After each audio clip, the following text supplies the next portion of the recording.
Hello and welcome to the next episode of After the Split, your favorite deep dive interview show going into the lives of speedrunners. I definitely apologize for my inconsistency with episodes, but I appreciate you guys as listeners and for being patient with me most of all. As a reminder, After the Split is found on all your favorite podcast platforms, including video on YouTube, Spotify, and Apple Podcasts. Just as a, hey, this would be really cool of you guys, I did give After the Split its own YouTube channel, but that means it lost all of its following already. So if you would like to find that, hit the subscribe button. That would be awesome. Should I meme it? Do a little ring-a-ding bell? Hit the algo, bell, leave a thumbs up? That'd be great. But without further ado, this week's guest is a personal friend of mine and arguably the most underrated runner you don't know. He's most notable for running both the original and HD Crash and Spyro games. Let me welcome in HammerHeadLabs. Hello. How are you doing today? I'm doing pretty well. Gotta sleep in. Gotta have some coffee and breakfast at like 2 p.m. So Hey, well, I'm doing great. I'm thriving. For perspective for the people, it's only like going on 6 p.m. for you now, so Almost it's still the early day. You have your coffee, chance for all that? Mm-hmm. That's good. Now, it is tradition. We've done a few games in the past ourselves, and a little bit of Pokemon Snap, maybe some Twalk, a little bit of Crash Bash. And we've just sort of picked up this thing where we have maybe a beverage or two. Yeah, so That's it. I'm going to act like I didn't already ask you pre-screening this, but how would you feel about maybe just having a little drink before? Oh, wow. I'm like already loosen prepared up for that. I haven't. I just have a drink right here. What a coincidence. Vodka for dog people? Vodka for dog people. Not sponsored, by the way. Not sponsored, I wish, but if they want to, hit me up. Yeah. But I'm thinking maybe a little Ripperoo. Get it? That's a Crash reference for the fans out there. Just to help ease things up. Cheers to you, sir. Cheers.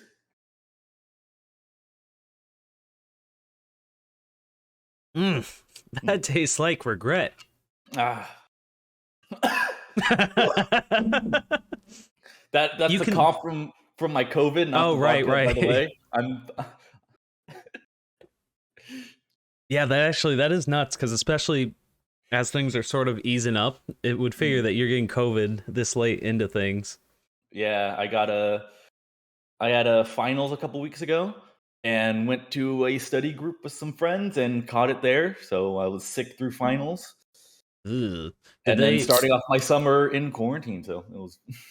Oh yeah, did you still have to like go into a thing for finals, or is most of your stuff online? I didn't even think about the time frame. All of our finals were online. Like, we had the choice to go in person, but I was able to take them all from home. Oh, that's awesome. Yeah. Now, college people don't listen to this. Doing exams online, did you cheat?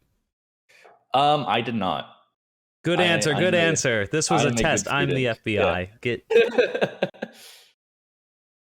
I've heard. Also, I'm too afraid to cheat.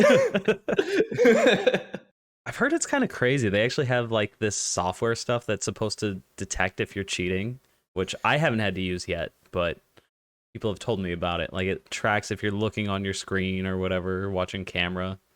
Yeah, so we do have that. Ooh. And yeah, it takes your webcam, it watches you, and it takes your mic, listens to you, and my software like locks down your entire computer so you can't access anything else.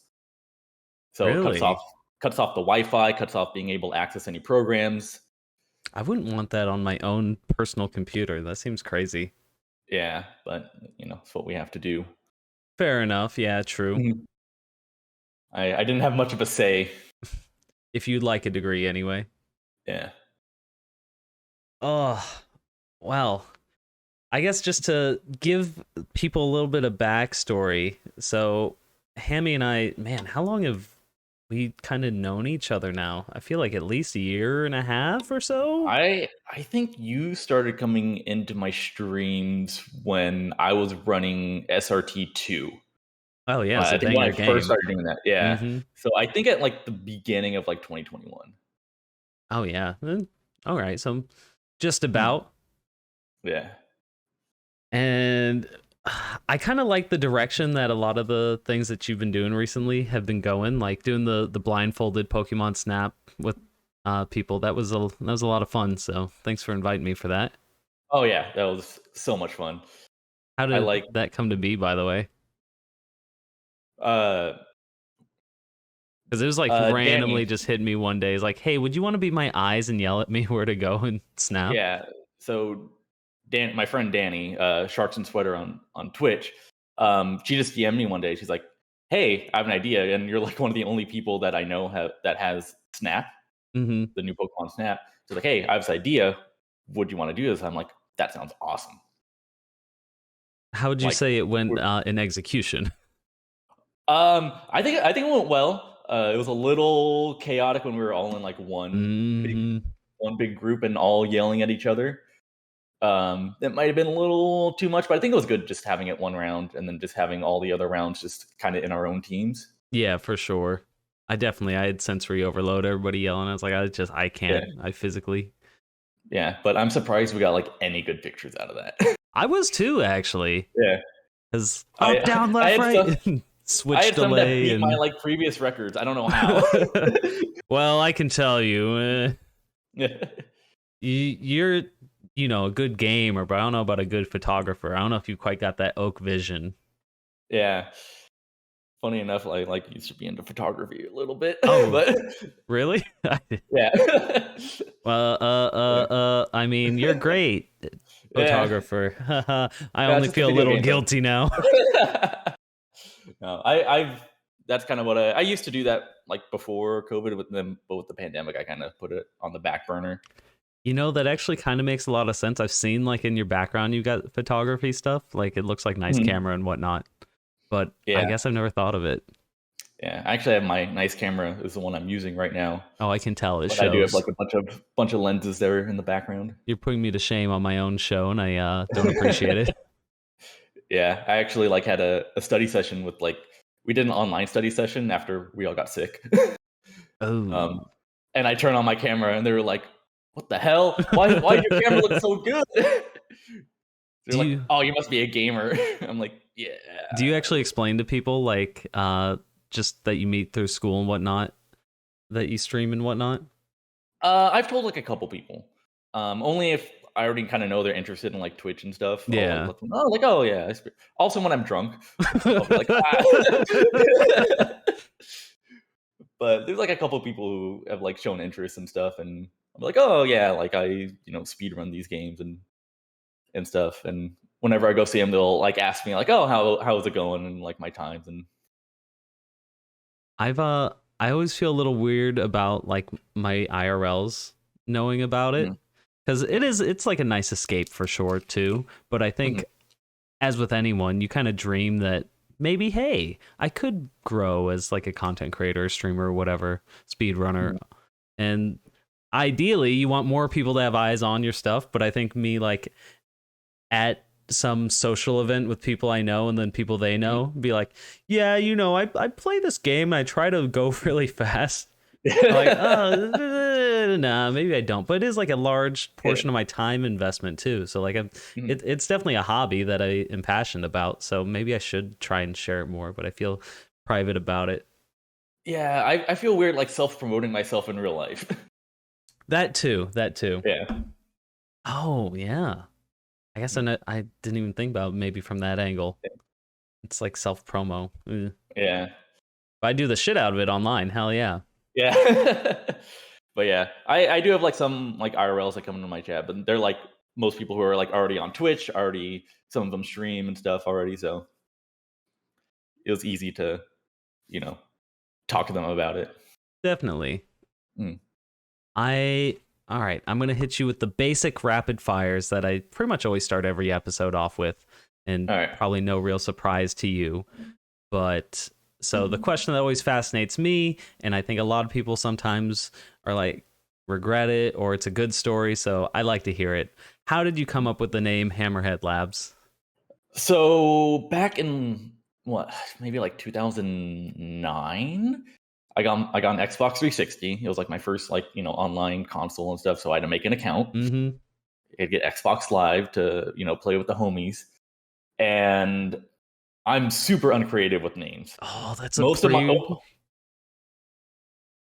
my like usernames are like literally like first name, last name, number. Mm-hmm.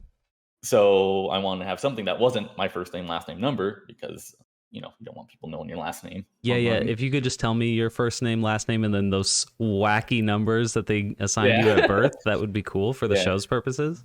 Oh yeah, and you want my mother's maiden name too? That'd be and cool. The Yeah. street I grew up on. All right, cool. But yeah, it was around that time when so The Offspring is like my favorite band of all time. It was around the time their new album came out. They had a song on the album called Hammerhead. So I'm like, sick, Hammerhead, that's cool. And then I put like the numbers 3225, which is my birthday and my favorite number at the end. I was like, Oh. cool. Kept that. And then my like sophomore year of college, I wanted to make a Twitch account because I wanted to like start trying out streaming. And I read online that you don't want numbers in your name to like help people like find you better, I guess. So I thought, I'm a science Look at major. I that. spent No like number gang. Yeah, hell. But yeah, I was a chem major, and I spent a lot of time in the labs. So I'm like, labs, and I just kind of stuck them together. And It's weirdly enough, it just works. I kind of dig it. mm-hmm. I almost regret now. Everybody always misspells my name. Like I feel like I'm almost too invested at this point to change it. But also, I'm so tired of people either leaving out the E in my first portion or adding an extra E into the second portion. And also to you, it looks like I'm just pointing at my pants, but I have nameplates underneath us, so that's why I brought it up. Yeah. When I like first met you and everything, I always had, if I ever rated you, I just copy pasted your name. I didn't even bother trying to spell it. That's fair enough. I do the same for a lot of people, especially if there are any numbers, forget about it. Yeah. But who knows? Hey, maybe one day I'll get big and famous and they'll let me just take over the Just Taffy account. That would be great. Okay. Yeah. If I ever get partner, I want to try to drop the labs and just have Hammerhead. Ooh, that would be kind of sweet, actually. Yeah.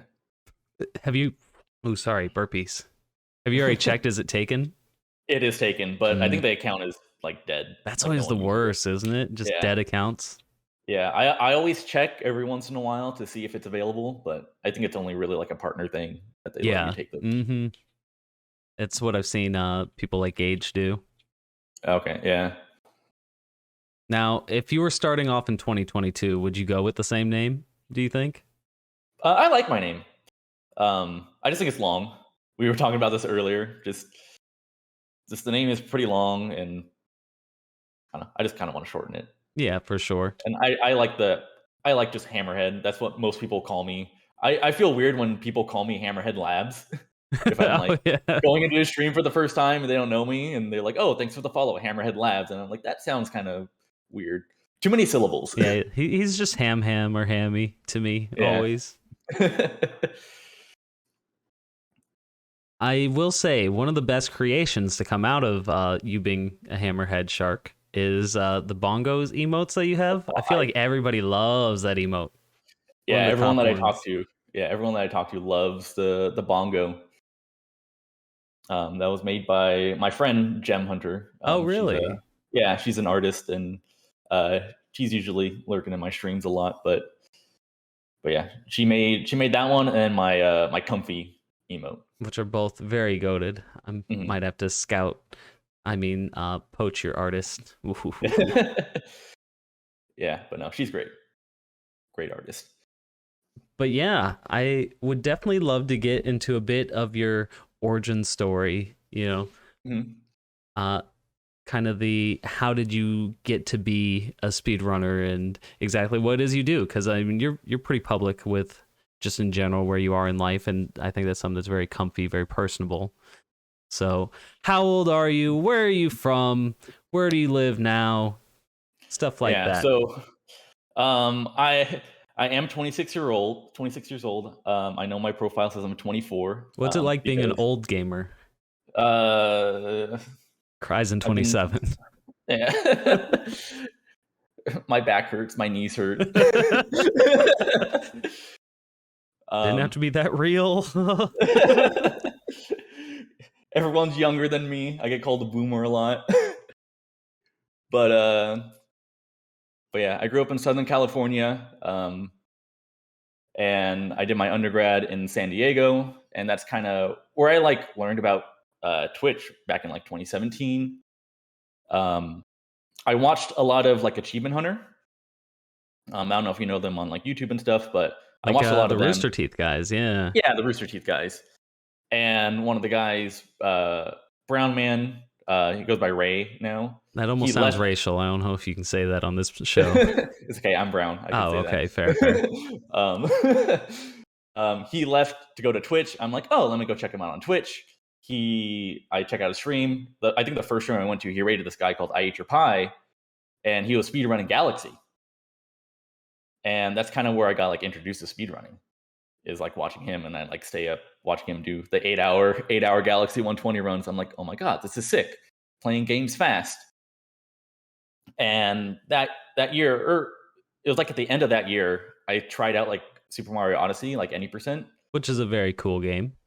It is cool. Any percent is not that fun for me. Just all motion controls. I'm not a big Yeah, fan of motion controls and everything, but I also looked into potentially doing Odyssey, but shaking my remote for an hour and a half doesn't seem wonderful. Yeah. So I probably did that for like a couple months, but I wasn't streaming at all. I just did it offline, and offline runs get kind of boring if you don't have a chat. Yeah, like for nothing against sure. people who do like offline runs and everything, but it just wasn't for me. I got bored pretty easily.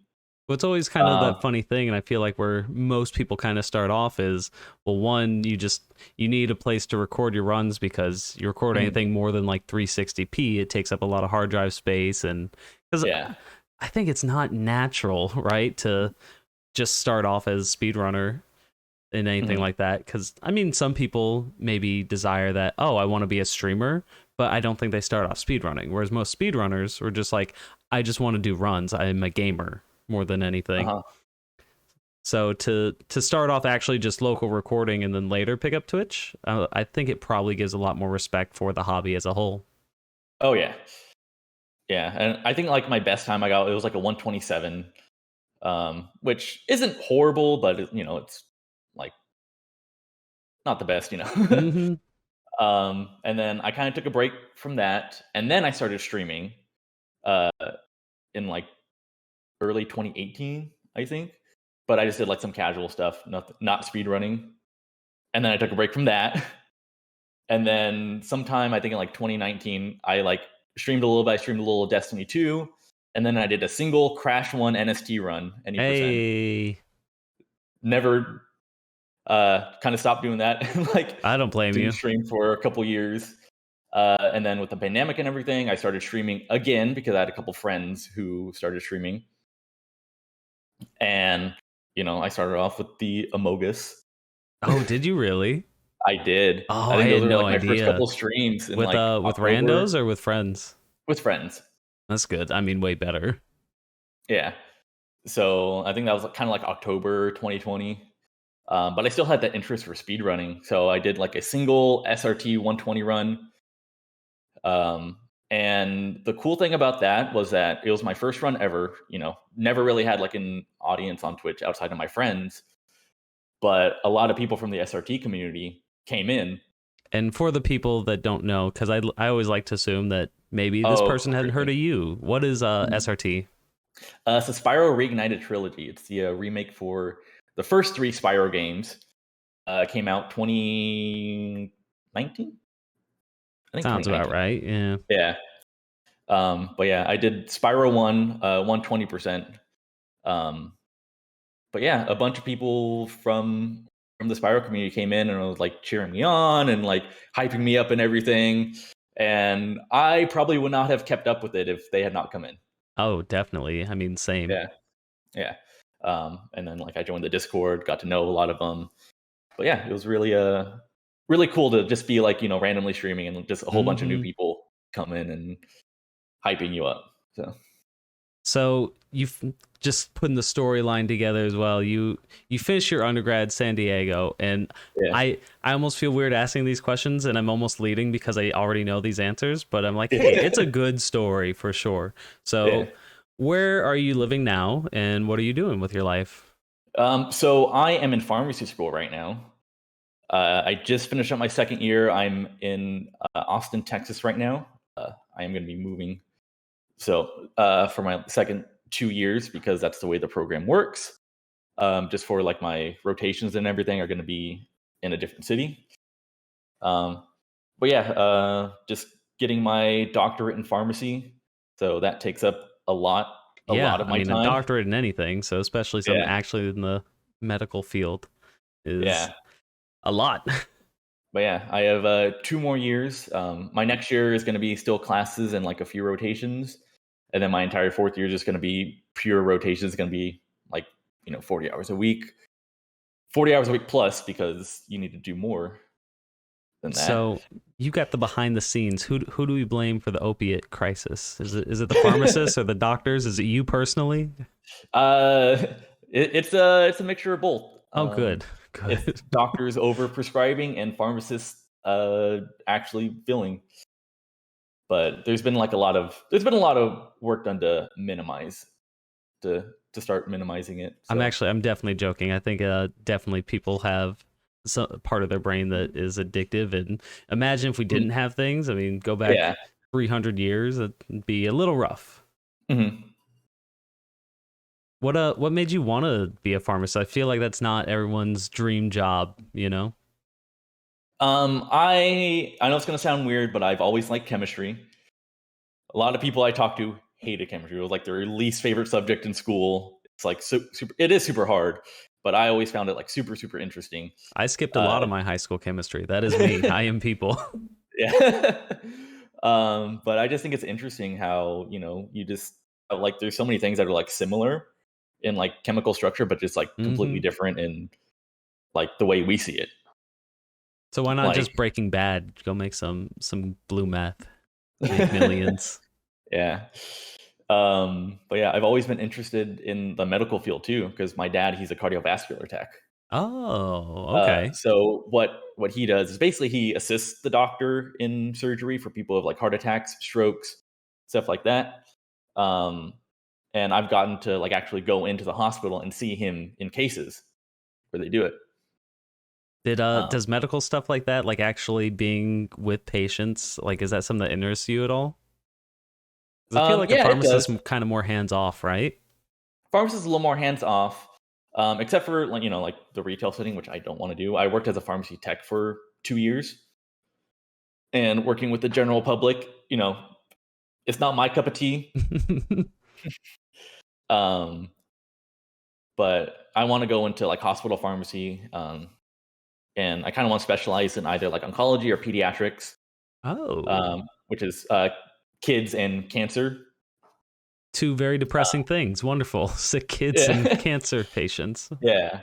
But that's kind of the motivation I kind of got for that is I had a neighbor growing up who I was probably around like 10 years old, and I had a neighbor who got diagnosed with leukemia at 5 years old.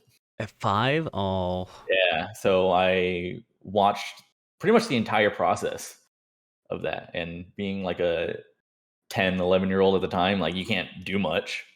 You just kind of got to show up and hang out with him, and that's all you can really do is yeah. just support him. But now I can actually go and actually make a difference. You know? It's always one of those crazy things. I mean, it happens every day to people, and Yeah. I guess if it's not directly in your circle, you kind of don't think about the Mhm. atrocities of the world for sure. It was Yeah. only a couple weeks ago. I was over at my uncle's, and their neighbor actually, they had like a 9-year-old kid or something, and he's had complications for sure with his heart. Mhm. And then one day he's just like, oh, they're going for some stint or something. I can't remember. Mhm. They're like, oh, something is wrong here. And I just couldn't imagine the reality. They're like, we need to do the surgery or he's not going to be there. And also, it's got I think it was like a 40% mortality rate or something. Like, God, can you Mhm. imagine just one day you wake up and it's like, hey, there's a 60% chance you'll be awake tomorrow. Mm-hmm. Like that's crazy. Yeah, Anything and medical like that, I just can't do it because of stuff like that. I feel like the mentality is just not for me. mhm. Yeah, we kind of a little depressing note, but like, Oh yeah, um, sorry. yeah, when I worked in the pharmacy, it's weird and just like um, I talk to patients and stuff, and I go home, and the next day, and they're not there anymore. And you've already experienced that even just as a student? Uh, Not like as a student, but like when I was working as a tech, just I Oh, a couple patients. There was one guy who he had a bunch of like medical issues, but he was like this nicest guy. He was like I think a couple years older than me. And then I just go into work one day, and my pharmacist is like, "Hey, this person passed away." It's just like, dang. yeah, and it's hard. Um, you definitely going into the medical field, you do have to get used to it because that's a normal part of it. It happens, but it doesn't really get any easier. For sure. Mhm. This is maybe a little too Yeah, stretching, and so sorry if you're like, hey, I don't know, that's okay. But do you yeah. think, I guess, being surrounded by stuff like that, it kind of gives you a, I'll say, different perspective on what you want to accomplish, like your own personal goals and stuff like that? It does. It like makes you realize like how like fragile you can be, and Mm-hmm. just anything can change any day. So it does make me kind of want to go out and do more of the things that I want to do, and not like worry about what other people think of it. Like playing games on the internet. Just kind of going for it and just it's something I find fun, so like might as well do it. Yeah, and I think that's in general how I like that concept anyway, is that, Mhm. hey, life's this crazy thing and you just try and enjoy the ride. Yeah. But so how long do you have left for pharmacy school, by the way? I have 2 more years. Oh, dang. Okay, getting close. Yeah, so For the I'm long halfway done with haul it. anyway. Yeah, and then I'm gonna hopefully get into like a residency programs afterwards, and that could be up to 2 years. Now, for anybody that doesn't know, what is the difference between a actual like pharmacist or a pharmacy tech? Because I know Uh, you got beef with Walgreens. oh yeah. um, so pharmacy techs, they're kind of I don't want to say they do like the busy work, but they are just kind of like they're like the backbone of the pharmacy. So a lot of respect for techs. They do a lot of they take in the prescriptions, they deal with insurance, they fill the prescriptions, and they deal with like the register and everything. While the pharmacist is doing all like the clinical stuff, is making sure like, hey, are these drugs interacting? Should you be taking this dose? Is this appropriate for what you're doing? And so they do like a lot of the thinking. And if they see something wrong, they have to do something about it. Either like contact the doctor, because like people get like different prescriptions for different doctors if you go to different specialties, and sometimes the doctors don't communicate with each other, so they both prescribe something that the two drugs interact with each other. And it's like, hey, you can't do this, or else it'll be very, very bad for the patient. Ooh. Yeah. Yeah, I mean, I'm glad somebody's thinking about that sort of thing. Yeah. And that's kind of how it goes in like the retail setting and hospitals. It's kind of the same thing, except you're more dealing with people in people in the hospital. So it's more you have like IVs and stuff. So you have to make sure like those are calculated correctly and like the doses are correct in that, because those people are in hospitals are usually like more acutely sick, which is like short term Yeah. like stuff and not like a chronic thing. So you have to be you have to be very like detail oriented as a pharmacist to make sure, and do not be afraid to call people out, Oh? because a lot of like doctors and nurses, they don't take a lot of like pharmacy classes. Mm-hmm. They know just kind of what the drugs are and what they're for, but they don't fully understand the like the interactions and side effects and stuff, which is, nothing wrong with that because they specialize in what they do, which is a lot of like diagnosing and treating and stuff like that, which we don't do a lot of. So, and that's one of the things that we're trying to move forward to is working together as a team to where we can all capitalize on our specialties, to where we do what's best for the patient and less harm and communicate effectively. And we do that with, all like the doctors, nurses, social work, dentists, like all the medical field. Yeah, for sure. Because I mean, everybody needs it now. I mean, that's the beauty of progress in human medicine. It's, hey, we're keeping people alive longer and less painfully. Yeah, because communication errors are like one of like the biggest causes of death in hospitals. That doesn't surprise me. Yeah. Ultimately, I mean, especially, I've never understood this. Why is it that almost every like RN, every doctor, they're working like crazy long hours and they actually are just expected to sleep in a hospital? I know like with, I always called them babies, but pilots, man, they're like, yeah, I'm on my 48 hours of rest because I was working for 10 hours. I work 12 hours. I go to sleep for 6. I'm expected to work 12 more. This is bullshit. Yeah. But when you're in something that has such a high risk, like inherently, it should just be, okay, hire more doctors. Don't make them work 30 hours every day. Yeah, I don't know why the culture is like that, but it's just kind of how it is with doctors. And so I'm the point was anyway is that I could see how anybody would make mistakes because you're going to be tired, you're going to be frustrated, it's going to be just another day at the office. But when I go to a doctor, I'm like, hey, this is my life here, and everybody has that same perspective: is this is your life. But I mean, you're probably just a number after a doctor's been doing something for 10+ years. Yeah, it's crazy because like there are a lot of doctors are just tired. Doctors and nurses, they're tired, especially with the pandemic and everything, and with like staff shortages. Oh yeah, I've heard a lot about that. I've got a friend who does like recruiting for nurses and stuff, and she's saying, yeah, it's been crazy. I mean, good industry to get into now if you want to be a traveling nurse or something like that. Yeah, but it's been crazy. And hopefully things go well for you for sure. I don't know if you were disclosing, but do you know where you want to move? Because you said you were leaving Austin, which I feel like a lot of people like Austin. So the way my program works is that basically it's a 4-year program. You do like 3 years of classes and then 1 year of just rotations, which we do 7 or 8, depending on if you want to take one block off. 6-week rotations, which are you just go to different facilities and you pretty much work there for free. Well, you're actually paying the school to work there. That doesn't sound criminal. But yeah, and you just do that for 6 weeks and you move on to the next one. We have 4 mandatory ones, which are the hospital, community pharmacy, which is like a Rite Aid, Walgreens, stuff like that.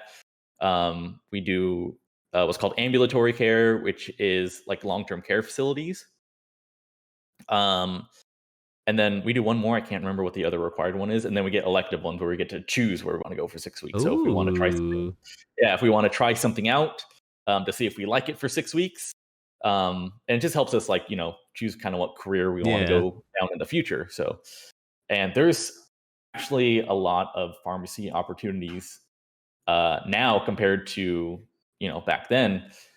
You could have, I know there's like some you could do like in makeup, like the pharmacy and makeup. You can do veterinary, you can do pharmacy law. There's a whole bunch of different things you go into now. You're saying these words and I know them individually, but I'm trying to imagine what someone's day-to-day is like when you're saying like a makeup pharmacist and stuff like that. Yeah, I don't know exactly what they do. And I can only imagine how limitless the combinations of things are too, because ultimately there's a product for everybody, and if you can sell it, then even better. So Yeah. it's going to provide jobs and whatnot. Mhm. But yeah, those are just kind of some of the things that we can get into. And there's like a lot of, when a lot of people think of pharmacists, they think of someone behind the counter putting pills in a bottle. But there's like exactly. a lot more that pharmacists do, which is getting more well known about what we do. Because like a lot of people don't know that most pharmacists now, like it requires a doctorate, so they're doctors. I'll be honest, I didn't until I knew you. I was like, oh yeah, Yeah. the 18-year-old that works at or CVS, yeah, sure. Yeah. Well, Pharmacist. the techs you just need like a high school degree, Exactly. but you do need to take classes, certification exams to get a license to be able to like touch the medication and stuff. Oh. Um, and that's the whole process. And um, some parts are easy when the hardest part for me, because I had to go through like the whole like testing thing, is memorizing like the top 200 drugs and like the brand and generics for them. Yikes. Which yeah, I'm trying to imagine like that's a lot. But I take yeah. it you're a bit of a baby Einstein then. Yeah, I'm horrible at memorizing things. I'm definitely a hands-on learner. So I didn't really learn them for the test, but being in the pharmacy for 2 years, you definitely get used to a lot of them because people use them interchangeably, the brand and generic names. Mm-hmm. Oh yeah, because I feel like that's almost anything. Once you're the top dog, like a Yeah, Band-Aid is a Band-Aid. yeah, Something like that. The bigger brands are gonna take over the namesake. yeah. But yeah, if the medication's been around for like a long, long time, usually people know the generics. Like amoxicillin is a generic. Mm-hmm. No one uses the brand name, which is Amoxil. Oh. No Yeah, one see, uses I would that have anymore. figured the brand name was amoxicillin if you said something like that. Yeah. What about penicillin? Is that a brand name or is that the No, that's the generic name. Oh, Yeah. okay. Yeah. I actually don't know what the brand name is. I probably should know that. But like no one uses it anymore because Yeah, it's a like 80-year-old drug now. I didn't know that. Yeah. Oh wait. Is that I'm gonna look real ignorant if I'm wrong here, but is that just EpiPens? Is that epinephrine? Is that like the replacement? No, epinephrine Completely is different. yeah. Nice. Yeah. Yeah, I'm a Uh doctor. I'll prescribe people too. yeah. Epinephrine is not an antibiotic. This is why you want people to go to school, everybody. Yeah. Yeah. And also, I swear this is a speedrun podcast, but this interests me, so shut up, listeners. Yeah. Are you ever worried that like Yeah, it's now a medical robots? podcast. Yeah, this is after the pills. Yeah. We'll work on the title. Yeah. Do you ever worry that like auto dispensing robots could potentially overtake the pharmacy market? There's some aspects where it could, but there's a lot of like decision making that needs to be done that robots Mm-hmm. can't do. And a lot of it is because like there are some, medications that do like I said, there's a lot of medications that do interact. But there's some that are like minor Yeah. that we can be like, okay, like this this will be good, but if something bad happens, we'll need to do it. There's some where it's like we need to like check their labs, make sure nothing like their potassium isn't spiking. Um, Oh. that if it does, then we need to change it. But if it doesn't, then still need to monitor them, but they could be on it. And then so there's a lot of decision making in pharmacy. It's a good insurance then, for sure. Yeah. And it sounds like you've got kind of, I mean, especially with the having to move and stuff like that already, which I feel like you just moved into the place you're at now, which is making me feel aged for sure. Yeah. Are you gonna have to kind of put aside your hobbies and stuff for your education? My hobby, like streaming and everything, that's definitely like back burner stuff for Mm-hmm. me. Like school is obviously first priority for me. Which But is I do feel like smart, long term wise. I do feel like I have like, the free time to like, you got to have free time. You can't Mm-hmm. just be in the books 24/7, eat, sleep, study, go to class. You can't do that. you'll burn yourself out, which Oh yeah. I have my hobbies and I still burn out. But you definitely need the time to step back, do something that you like doing. Because you're not it's just not fun. And you're gonna benefit more by taking the time for self-care. And like our school, they definitely like teach us about self-care and taking breaks and stuff. That's good. I feel like you Yeah, don't hear that often. yeah, yeah. Our school is very I guess progressive in a way, even for being in Texas.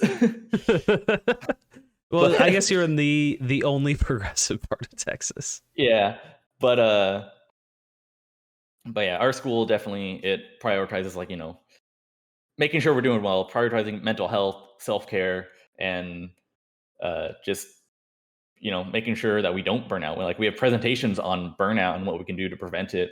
Oh, that's I awesome. remember, yeah, I remember at the end of the semester, we're pretty much done with like our lab class. Mm-hmm.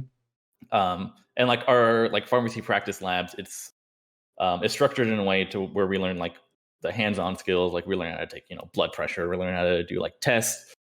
We had one segment where we learned how to like do uh like splints if we only had like we like it was like kind of like athletic trainer stuff. Like Yeah, if someone yeah. like jams a finger, how to like splint it up to like protect it before they go to like the doctor. So So you're um the homie I call when I have a yeah. minor thing that's like, oh, this hurts. This sucks.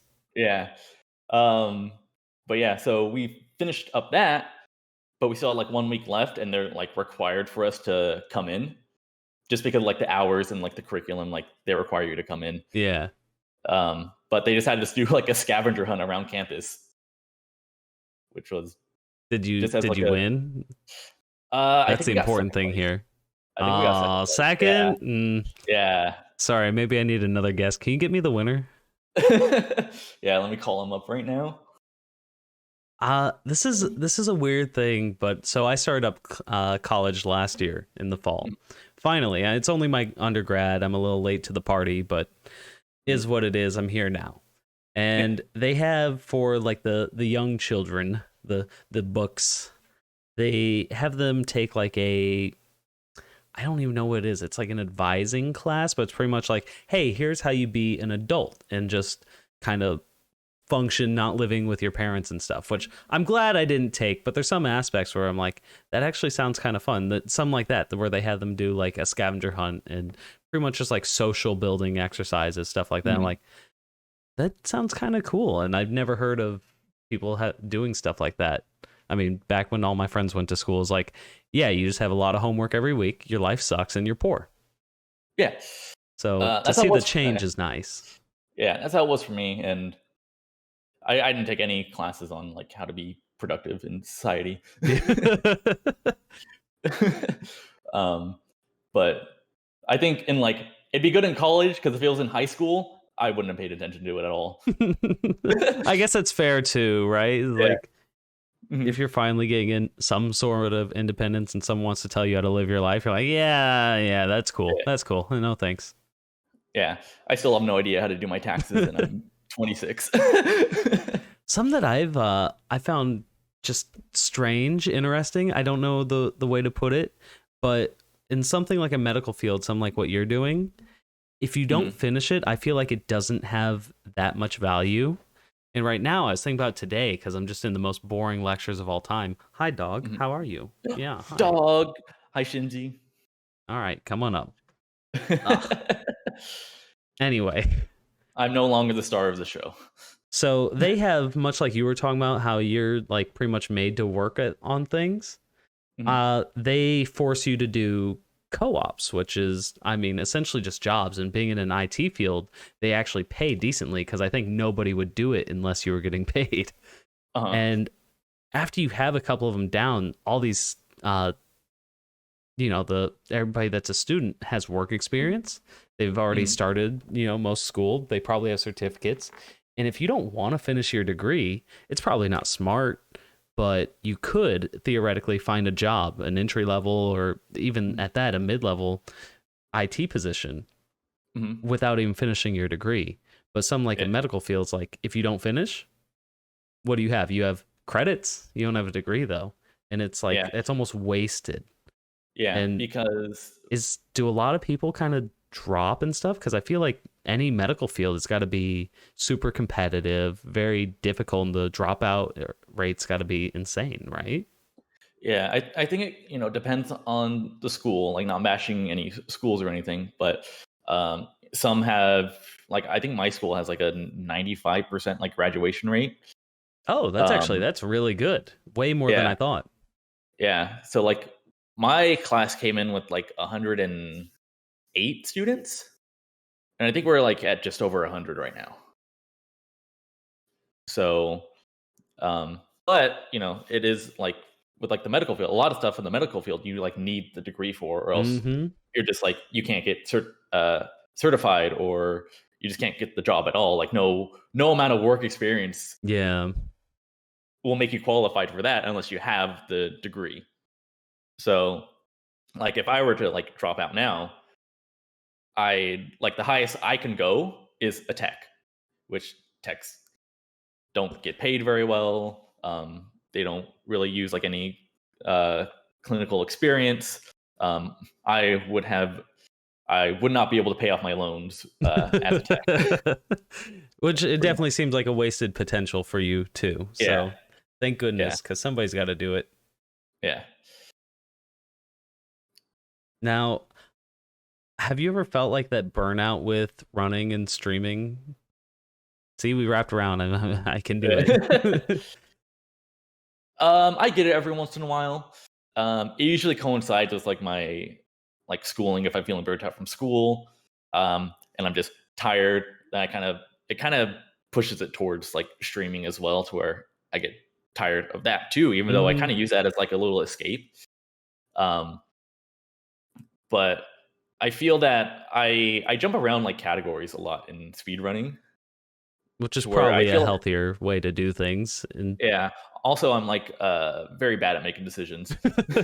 So what are you having for dinner tonight? I don't know. Probably pasta.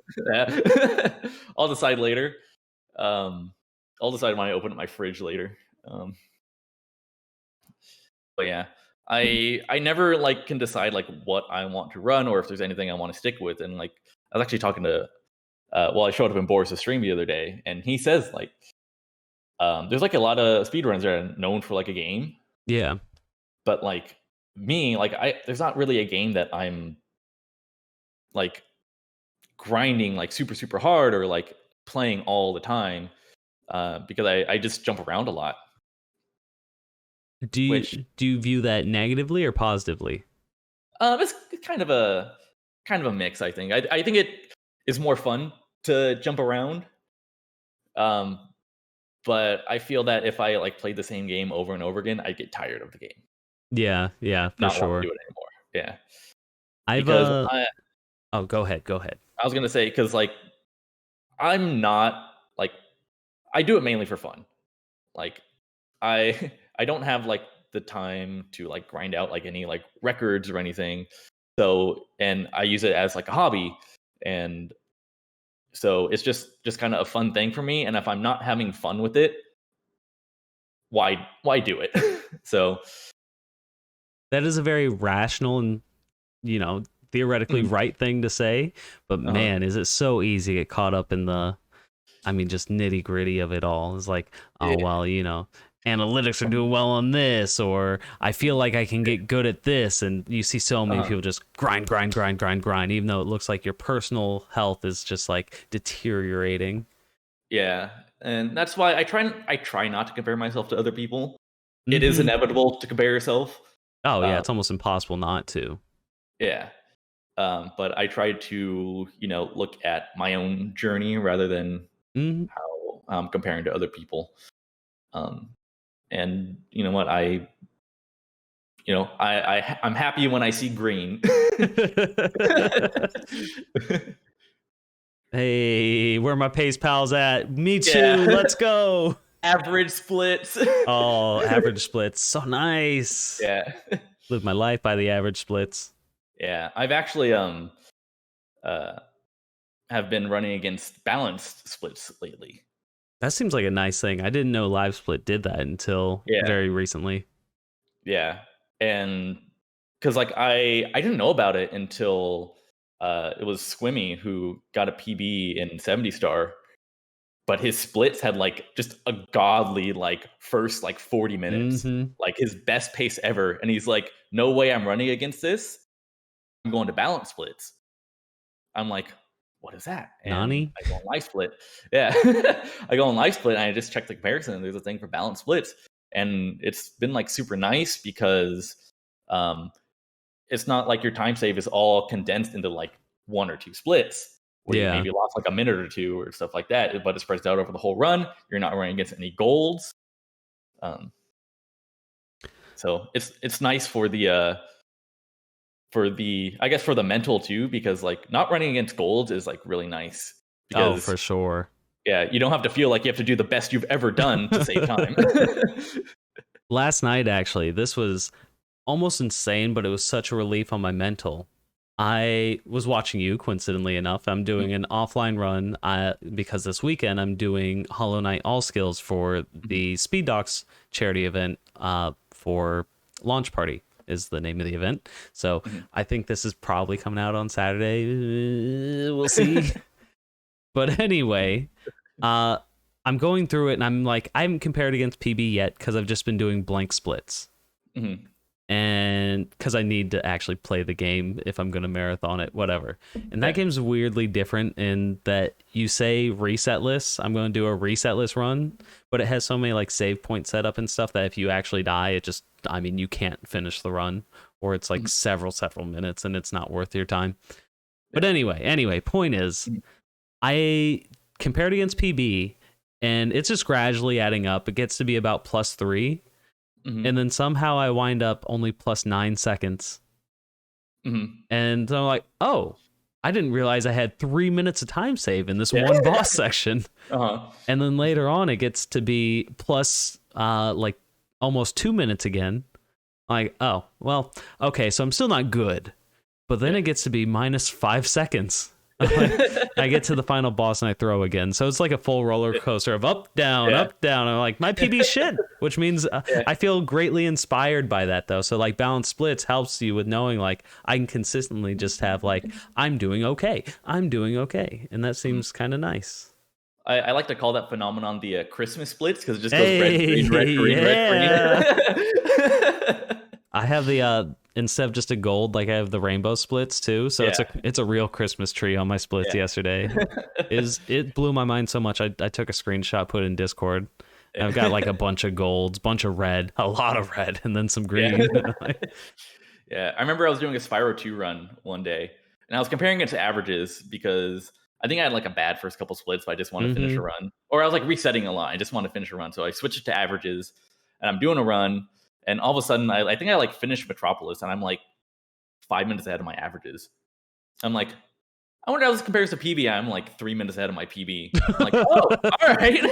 On average, you play the game better than your personal best. Ain't that something?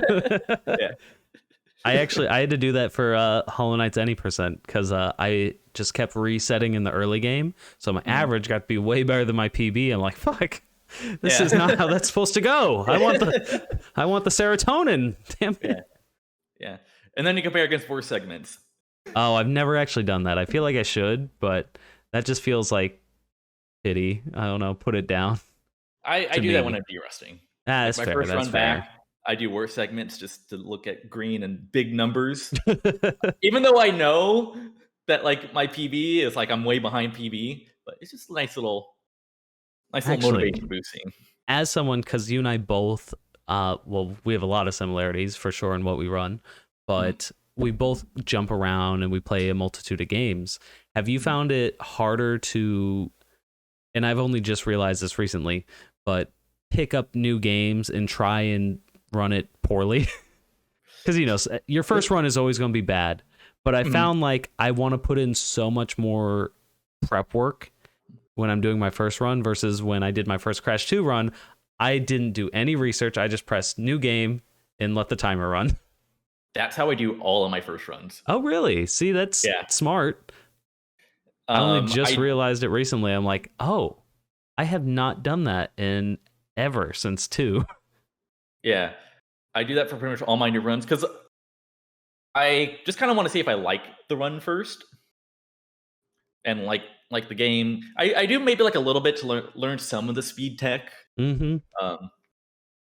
And then I do it. I don't care how long it takes me. Like my first Crash 3 105 took me over 8 hours to do. I did that blind. For perspective, what is a world record? World record, I think it's a 159. Guesstimate. Yeah, about 2 hours. Yeah, it's sub 2 hours. Yeah, it took me 8 hours because I spent over an hour in the Tomb Raider relic.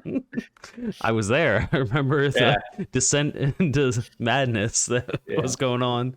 I saw all the stages of grief happen in one level. It was insane. Yeah. But I think before that, I only learned how to neutral slide jump, which is the main speed tech for that game, which is basically you slide, you let go forward, and you jump, and it keeps your slide momentum throughout the jump. It's very cool. Mm-hmm. So I did that pretty much blind. Took me 8 hours, and then I actually like practiced a little bit, and then I think I cut like 2 hours off my next run. And I cut like another hour and a half off my next run. Hey. There's those big green numbers. Yeah, seeing big green numbers is always fun. So I always like to do the blind run and then learn the game. And then do more runs. You know what? I might steal that because I've been looking at maybe picking up Sunshine. Ooh. But it's a hard game. So I'm like, I kind of want to learn it. But I feel like just playing the game kind of gives me a greater appreciation for it too. Yeah. I think Sunshine is like it's probably like my least favorite casual Mario game. How dare you? But I think it has the sickest movement for like speedruns. F Nintendo, but the GameCube era was goated. Yeah. Best games. Yeah. But it is really fun to watch at like the high level. I think like any of the Mario games are like really fun to watch at the high levels. Oh, for sure. Yeah. Now, clearly, we're both big fans of 3D platformers. I was kind of wondering, tomorrow, are you picking up Cow the Kangaroo? Or KO, sorry, Aussies? I was thinking about it. It seems interesting, but also like money. Hey! It's weird to me. It doesn't have a price tag on Steam yet. Oh, I'm like, if it's $60, I might wait because any single player game ever is going to be on sale in like 2 months. Yeah. But also, I don't know. I really like the idea of maybe getting there on the first day and being part of the people that find speed tech and stuff like that. Because the demo was busted. Me and Clock and I broke that game. Well, I mean, so did all the other KO runners and their Discord and stuff like that. We adopted off of that, but like, it's such a broken game. And it runs Unreal, much like the Crash and Spyro HD games, which those are masterpieces, so you can only imagine. Yeah, no bugs in those. Not a single one. Thanks, Bob. But yeah, I've never played a cow game before. I didn't either.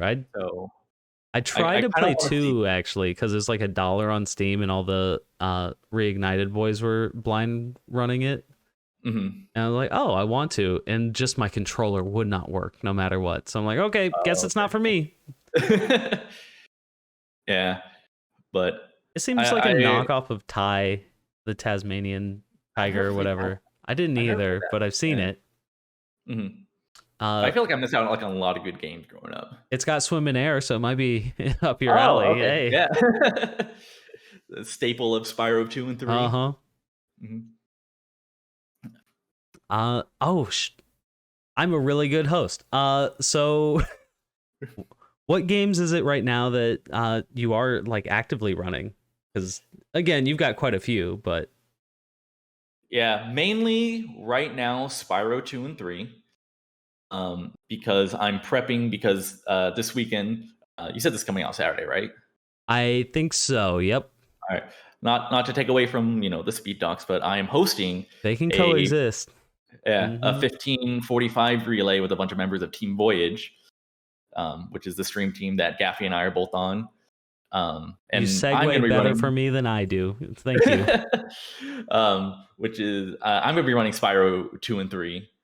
So I've been kind of de-resting for that. I'm doing the actual 1545 in July. I'm running Spyro 2 for that. What's a 1545? A 1545 is it's a relay. It's done annually on the MCSN Twitch channel, which is Multi-Community Speedrun Network. I think is what it Sounds stands right for. to me. But it consists of the Mario 602, which is 64 120 stars, Sunshine 120 stars, Galaxy 120, Galaxy 2 242 stars. It has Donkey Kong 64 101%, Banjo Kazooie, Banjo Tooie 100%, and then the Spyro and Crash trilogies to their max completion. And this is the original games, right? The original games, yes. And it's all done as a relay with multiple runners. You can do it solo if you are nuts. Which so far one person has done? I know Claire has done it, and I know Derek has done it, but his wasn't leaderboard legal because I think like Donkey Kong 64, you have to run on emulator, or you can't run on emulator. Oh, that's so trash. And there's like a whole bunch of rules about like sleep breaks and stuff, which I don't know not sleep breaking that thing. Because as a relay with, everyone has like their, specialized game, it takes 45 to 50 hours. That is a lot of hours, yeah. Yeah. So doing that solo with games that you may not be too familiar with takes a lot longer. I think Claire's is like 82 hours or something like that. Oh. Yeah. I mean, that's at least like 3 days worth of sleep too. So add in 4 to 8 hours there. Ugh. Yeah, and I think their like Spyro and Crash games are kind of blind. Mm-hmm. Honestly, out of the ones to need to blind, that's probably the easier of them. Yeah, I was gonna say because DK is a beast. I don't want to do DK ever. Yeah, I know. Cookie and I, we thinking about doing a co-op 1545 between us two. Actually, did you guys get Schlongster? No, we didn't. Oh, man. So, I mean, I've talked about him a bunch, and he's kind of busy with his life. He just had a kid recently, like within the last year and whatnot. Mm-hmm. So, but he's the reason I started streaming on Twitch. He was a homie of mine in Japan, and he is an actually good Banjo-Kazooie speedrunner, like less than a sub 10. I think he has a 209, maybe a 208. Mm-hmm. And he also started doing all the other rare games. So he's part of Voyage. That's why I'm part of Voyage, is because he's part of Voyage. So although I feel like the connections are there enough in Small World Twitch that because I was part of the Sprash community, I probably would have maybe found Voyage anyway, but who knows? Mm-hmm. I love to see. I think this is the first time that Voyage has had a real wider spread community event. Yeah, and that's kind of the idea that Cookie and I had, because there's just like there's a lot of members of Team Voyage, and I feel that we don't do a lot of like collaboration stuff, and I know a lot of Voyage is speedrunners. Mm-hmm. So Cookie and I discussed, we were like, hey, we should like do something to like, have us communicate or like, play games with each other or something. And we were like, let's do a 1545. Like people who want to join can show off their skills and, just getting to know people, especially because a lot of, like Spyro and Crash, they kind of stick to like their cousins. Yeah. Mario kind of sticks to theirs, and like the rare kind of sticks to theirs. And we don't get a lot of like mixing between the communities. Mm-hmm. So we just kind of wanted to take it as a way to, reach other communities, and because there's a lot of cool people in these other communities that would be cool to get to know, better. So I'll definitely be present, and I imagine it goes pretty well. I guess just I appreciate it. It's something that I've had almost minor gripes about, but it's just came and gone because ultimately, it didn't matter too much. But like with Voyage especially, it grew to be such a size that I didn't feel any real team aspect to it. Mm-hmm. and that almost like made it insignificant to my brain. But I like where the direction that you guys are pushing, and somebody has to make that initiative, and I think a lot of people Yeah. don't want to make that initiative. Mhm. And I can only imagine the hassle of getting 50 hours worth of content organized and time managed. So Yeah. how's that been going for you? Maybe not the ideal thing to do for like my first time organizing something like this. I could have maybe started with like maybe getting like a Sprash Fecta relay or something going that only lasts like 12 hours. Um, but it's been going well. I think the hardest part was scheduling it. I Just know, because even just talking to my guests, like dealing with time zones is such a hassle too. it is, yeah. I made sure, like on like the sign up sheet, be like, please convert it to Central Time, and I will love you forever. which which everyone did, and it helped out a lot. I did have to make some scheduling changes, which I think is like the harder part of it. Is like if someone, you know, if something comes up, because you know people have real People lives. have Something comes up, lives? Huh. yeah. Not me. I'm free. I'm gonna be free that entire weekend, and I don't do anything. But yeah, people have stuff come up. People have work or you know family stuff or whatever just comes up, and I have to make changes. And with all these games being different times, I can't just like swap two people and have Yeah. everything be perfectly fine. If I move someone, it's going to affect everyone else. I guess So the that's crazy been like the hardest variable part. too is like, what if you just have a really bad run? I feel like most people have a pretty good ballpark, but it's not like this is also a like world record competitive like entry either. So like if someone's an hour late on their run, or just in total you have the 5 runs before you, they're all 15 minutes late. Like the flexibility there is scary. Yeah, the way I did it is I took everyone's PB and added like 10 to 15 minutes and put that as their estimate. Which seems So fair. it gives it a chance for we could run ahead, but if something happens and we're kind of it shouldn't vary all too much from what like I have like a whole like updating schedule and everything that I still need Yeah. to send out to everyone. So I could put their time in and it'll update the rest of the schedule just so people are aware. But I just kind of wanted to have that little like buffer just in case because running no reset, like you can't expect people to PB to run at like PB Oh pace yeah, for no. the run. So, but I think for like a lot of these games, like running within like 10 to 15 minutes of PB, is kind of like normal, I guess. Yeah, yeah. Maybe not normal, but like for a no reset and everything, it could be expected. It is one of those crazy phenomenons too. I think once you reach a certain level, it's a very rare day when you don't hit at least in the same ballpark. Yeah. And then and then I like allotted like some time for like tech issues and stuff because I'm not going to be perfect on like the tech side. Yeah. So I have to figure out like if something goes wrong. I actually because I got the idea for doing something like this from like do you remember the Sprash HD channel? Oh yeah, I loved it. Yeah. But yeah, just seeing that and like how like logic organize all that kind of stuff. Logic Maybe put a like, lot of hey, work in there. Yeah, yeah, shout he outs did. to the boy. Yeah. Which he was a podcast guest. Hey, yeah, Before. check it out. It's not Yeah, on you could this watch it. YouTube channel, but it's a great audio channel. And man, I almost think I might need a follow up because back then his main focus was 117. So we've gone through the whole thing of his Kina arc, the Sprash arc, now back to Kingdom Hearts, which nobody would have expected. Yeah, he's killing it wherever he goes. Always hate that guy so much. Oh my god. But yeah, just that Sprash HD channel is like what gave me kind of the motivation to do something like this. It's crazy because I think there is a void for things like this, but because it's kind of high effort, not many people step up to do it, right?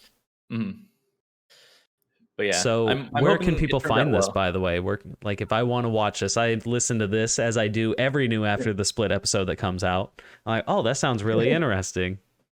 Yeah, so it's gonna happen on it's gonna be hosted on my Twitch channel, Let's go. twitch.tv/HammerHeadLabs. Yeah, it'll be hosted the entire time, the whole 45 to 50 hours. I'm gonna be on it commentating for most of it. We're gonna have Cookie Naval, also another podcast guest. Do I know how to pick him or what? Hey. He's gonna be hosting. We're gonna be on it like either together. He's gonna pick up the parts where I'm sleeping because I'm not being awake for that entire time. And Cookie's a robot. He doesn't sleep. Yeah. And then we're gonna try to have people come in and out if they know the game.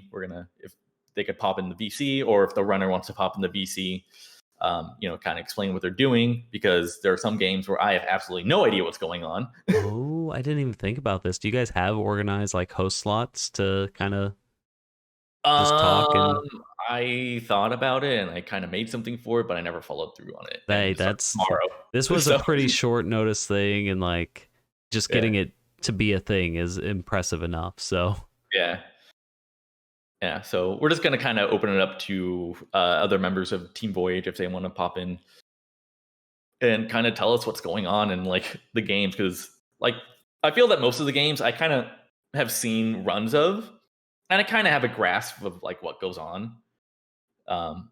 Like I feel like Mario 64, I could kind of explain what's going on. Galaxy, for I ran sure. before.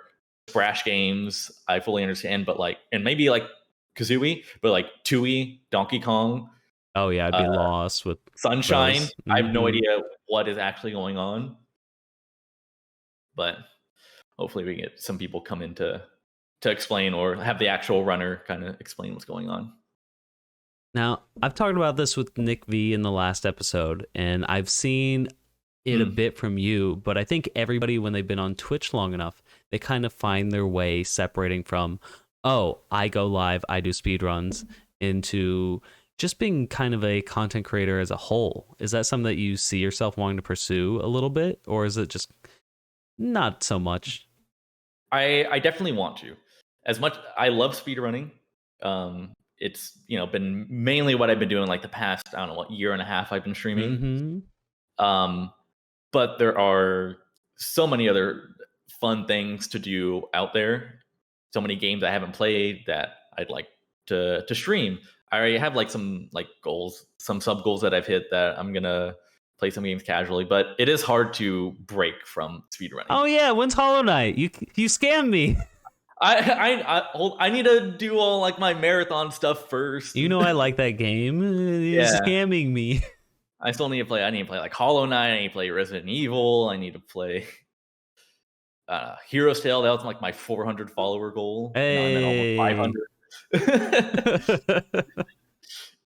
I'm gonna have another goal that I'm gonna ignore for 6 months. But yeah, I definitely do want to get into. It's hard to create content out of speedrunning, I feel. Yeah, for sure. I mean, besides like anything making content, I'm coming to realize, because I'm almost fascinated with it. It's so hard, like video editing, storylines, but like getting visual representation for your stories. It's hard. Yeah, I feel that if you don't go into something thinking this is going to be content, it's hard to make content out of that. Yeah, for sure. Well, is that why I guess some of the things that you've been doing has shifted, like the snap, like maybe even this 1545, or the snap thing was just like a fun thing, because like I like playing games with friends, and I think it was just a fun idea to do, and I had fun with it, the chat had fun with it, and I don't know if I'll like make content out of that. Like the 1545 was just kind of just like a passion thing. I wasn't going into it thinking like, oh, I want to like make content out of this. I want to do it as an event to get people involved and show off speedrunning their games. But I do want to start doing some stuff that I can turn into content, because obviously as streamers we want to grow. Yeah. So I definitely need to like branch out, posting things on like YouTube and like TikTok and stuff like that. I've and I was telling you a little bit before we even started, but I like to pretty much stalk the people that I have on here before I have the Yeah. show, just so I kind of get the general picture beforehand. And Hmm. obviously, I've known you for a lot longer anyway, and we've kind of done Hmm. like we've talked about, doing YouTube shorts and TikToks and stuff like that. And you've actually done it. Like, it's not, the proficient thing because it is still just a hobby, but Yeah. I've gone as far as to make a TikTok account, but for some reason I have such an aversion mentally. I'm like, I don't want to do TikTok content, even though I hear everybody like it's a really good platform. I'm like Zoomers. I feel that TikTok is good to get views because Hmm. a lot of stuff I post, it gets like a few hundred views. I get likes on it, whatever. It's hard to bring TikTok to Twitch. I guess it's yeah, I feel YouTube is better for bringing people to Twitch, but it's harder to get the eyes on your content. yeah. And YouTube is a You- beast too. It is scary. I have been trying to edit my first Crash 3 run for like a year A now. not a. Yeah. It's just hard to find the motivation to edit like an 8 hour long VOD. I feel immensely guilty about this because I thought it is really good. Like as a piece of content, I had a wonderful experience with it. I think it was one of my more fun streams. And the reason why we had some Tito's at the beginning, Hammer and I did a blind race of the Wrath of Cortex, which is like the ginger stepchild of the Crash series, and it's very different. I won't say it's bad because I think it's a decent game. It's just it doesn't have that same feeling as the original trilogy, and we got pretty demolished, and it took us about 10 hours to finish the game. And so I saved the VOD. I've opened it in Demolished Vegas, alcohol and wise and mentally. yeah, both. Both. I'm like, this is good.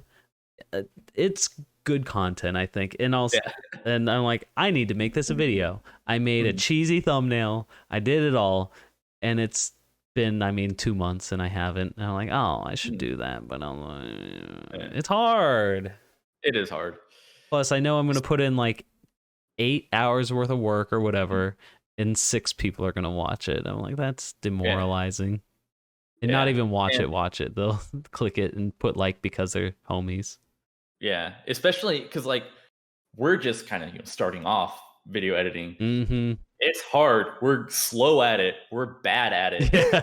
Yeah. Yes, this is true. And like in order to be good at something, you have to suck at something, and it's hard going through those growing pains of learning something. Mm-hmm. Mm. Now, I feel like this was kind of a long time ago too, but while I was stalking you and looking at your TikTok stuff, kind of this general ideology that was being expressed in one of them is like, hey, I know a lot of people want to, be prepped to try and grind for affiliate and stuff like that.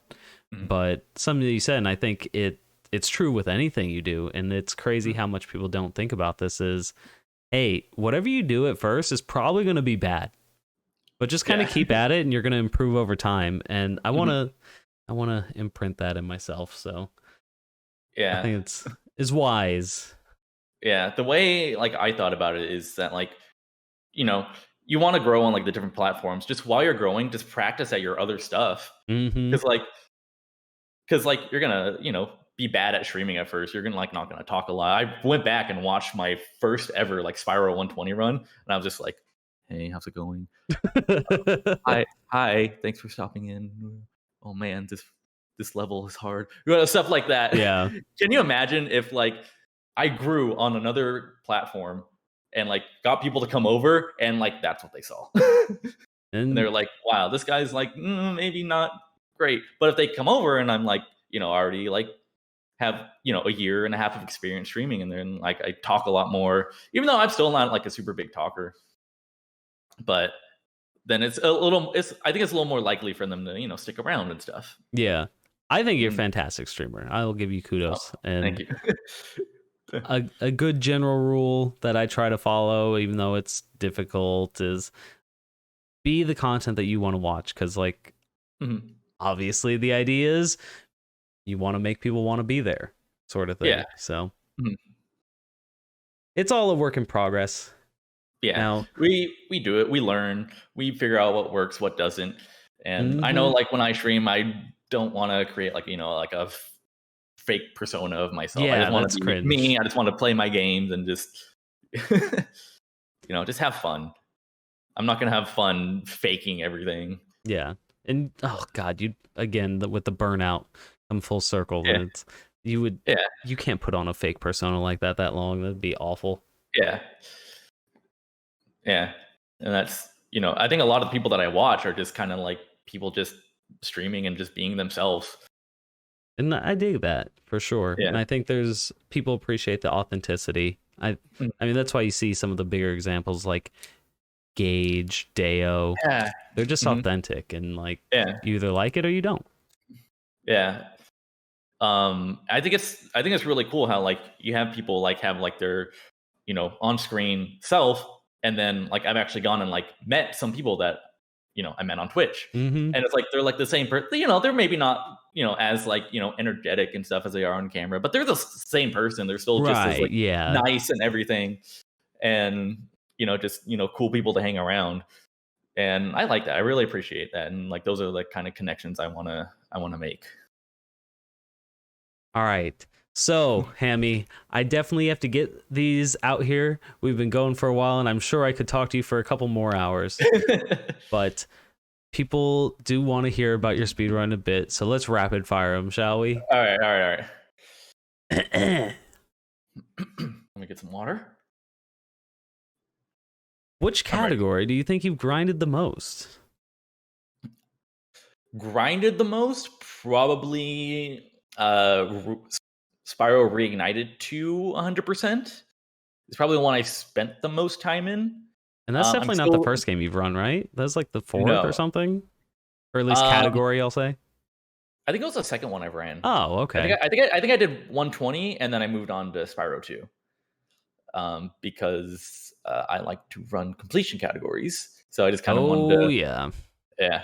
But I think that's one I have the most time in. I think Spyro 2, the original one, is creeping up there. Because that is probably my favorite speedrun of all time. Just because, wow. Okay.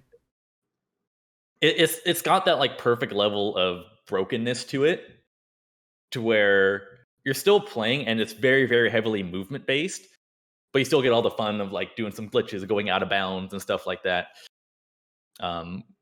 Something I think is very cool about the OG's 2 100 is that you get, like, the fireball ability. Yeah, you pretty much do an any percent run at the very beginning. So you pretty much do Glimmer 100%, which is the first level. You skip into the first boss. You skip into the second boss.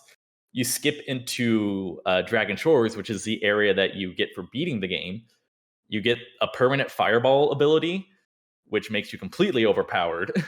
It's almost like you get a cheat code while you do the entirety of the game, but it's not like broken. Yeah. You skip into the final boss, beat the final boss, and then you do the entire game pretty much backwards until you get 100%, which I think is very, very unique for a speed game, because usually speed games, 100% runs, you, like, go level by level and just kind of jump around till you get to the final boss, and then you beat the final boss, and that's the end of the run. It does make it a little lackluster to end the run. Oh yeah, because you end in Icy Speedway. A speedway level, you're just like, what are they called? Parasail. Yeah. Yeah. Just flying through rings. I only have to play with one hand to end the run. But I think all the stuff before that makes up for it. Now, why is it you think you like completion categories? Because almost exclusively you've just done completion categories. So, because I've done, like, some any percent runs of certain games, but the way I like to speedrun games is kind of how I would normally play it. Just all in one sit through, as compared to, like, a month. Yeah, just faster. Because like when I was growing up, so like Spyro was like my favorite game growing up. You could ask me like at any point in my life, Spyro 2 was like my favorite game of all time. Good taste. Good taste. So that was kind of like when I was in undergrad, that was like my summer project was I would just play through the first 3 games to their full completion. And it would take me like a week or something to do all 3 games. And that's just kind of how I want to speedrun, is just completing these games how I would normally do it, just collecting everything, because the satisfaction of just collecting gems. Also, I don't want to do math. in Spyro, you have to do gem counts for runs. True. I don't want to think about that. Yeah. I just want to run my funny little routes and collect everything. I don't want to think about like, should I go back for that gem? Nah. But when you if do 100%, you need to get it all, then yes. Yeah, if you do 100%, then you have to go back and get that gem, or be like, oh, I'll get that later or something like that. But but yeah, that's just how I played games. I did that with Spyro. I did that with Crash less so, because I really only played 3 growing up. Yeah. Crash 3, and I don't think I ever 100%ed it as a kid. I didn't 100% until like later in life, till like actually went back. I actually didn't even 100% Crash 1 until like a few months ago. Oh, really? Yeah. Oh. I had never played that game as a kid. Oh, OG's terrible for that, because like if you die, you don't get the gem kind of thing. Yeah. I don't think I did as a child either. Yeah, like 5-year-old me would have never 100% in that game. So since you only do these completion categories and you've got quite a diverse, speed history, what is the longest game that you've run? Longest game? I think Twalk is the longest, but that's because I was there. You were there. That's more probably because I was like very, very drunk and had never 106% in that game before. But I think that like the next longest one is probably Galaxy 120. That takes me around like 8 hours to do. And that one's actually long. Like world record is still like 6+ hours, right? I think it's just under 6. Yeah. I think it's like 5 something. But yeah, that's a long game. Spyro 3 is very long. And then, obviously I have like my multi-game runs that I do. Congrats on your PB in Spyro 3 yesterday, by the way. Thank you.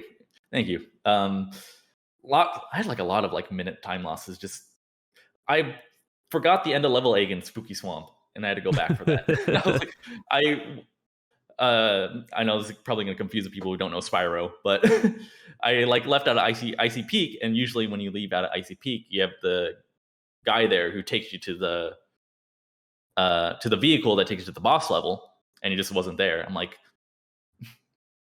where are you? Like, I had to look at the guidebook. I'm like, I knew I was missing an egg, because I know when I get to the end of level in Icy Peak, I have 69 eggs. Nice.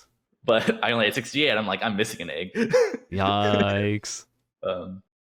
And usually I could just backtrack later in the game, because you get like a warp ability to warp to any level. But you have to get to the end of each level and get the end of level egg before you can move on to the next homeworld. And I was like, yep, I have to go back. I lost almost 2 minutes to that. So I have a lot of time to improve. I thought this was kind of funny yesterday, by the way. And it's like so subtle, definitely dumb speedrunner humor. But Jumpy Love came in, and I've known this Jumpy a long time ago. And because he's run the most games out of any runner I've ever seen. Oh, yeah. And he has decent times in quite a few of them, but I'm talking easily like 20, 30, 40 different speed games. Yeah. And he comes into Hammer's chat, whose PB on speedrun.com is a 4:21:09. If you convert that to seconds, that's 69 seconds. So 4:20:69 is was Hammy's PB. He's like, hey, you need to stop your run right now. Which I found so legendary. And I have so much respect for Jumpy, because he's been putting a lot of waves in the Spyro Crash Sprash run as a whole, like doing it all in one sit through, which is crazy impressive. I think that's the only message you said that day. Yeah, that's all he said too. Hey, you have a 4:20:69. Stop this run right now. You're not allowed to PB. and then leaves. Oh, yeah, he actually watching him. He has like a. I was watching him do like Sprash Fectas, and he has like a link down below to like a spreadsheet of like all of his PBs, all of his Sprash Fectas, and like a whole bunch of stuff. I'm like, I want to do that because I'm a nerd and like making I like looking at data and stuff like that. So I actually made like a whole spreadsheet of stuff of all my PBs, like keep track of like, my some of my like my Spyro 1, 2, and 3 to see like what I could possibly get in like a 337 and stuff like that. Which makes sense, come from the guy who likes chemistry, Yeah. Yeah, I'm such a nerd when it comes to this stuff. But one of the things I really want to do, so I've been tracking my PB since the beginning of the year. Mm-hmm. I want to, at the end of the year, add up all of my time saved throughout all of my times and see how much time I saved. Oh, that would be really cool, actually. Yeah. I'm always fascinated by this this track data too, actually. And I never keep track of it myself. And I've noticed that, like, when I've looked at different leaderboards, because speedrun.com is terrible for tracking that sort of thing. Yeah. But I'm like, oh, that's so fascinating. So good on you for actually doing it. Yeah. Now, with this variety of games that you've played, by the way, what is the worst run that you've done? Worst run that I've done. If you don't have one that's like, oh, I didn't actually like this, and that's fine too. Probably Odyssey any %. Oh wow, the first one is the worst one. Yeah. So, I played it back in, 2017. I did a few runs of it. I stopped.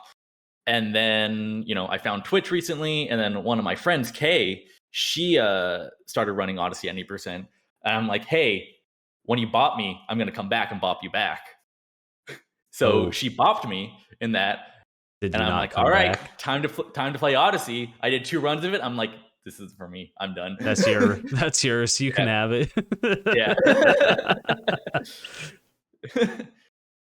But like out of the games that I currently run, I hate to say it because I know it's so popular. Don't hate on Twalk. Don't hate on Twalk. It's probably out of all the games I like actually run.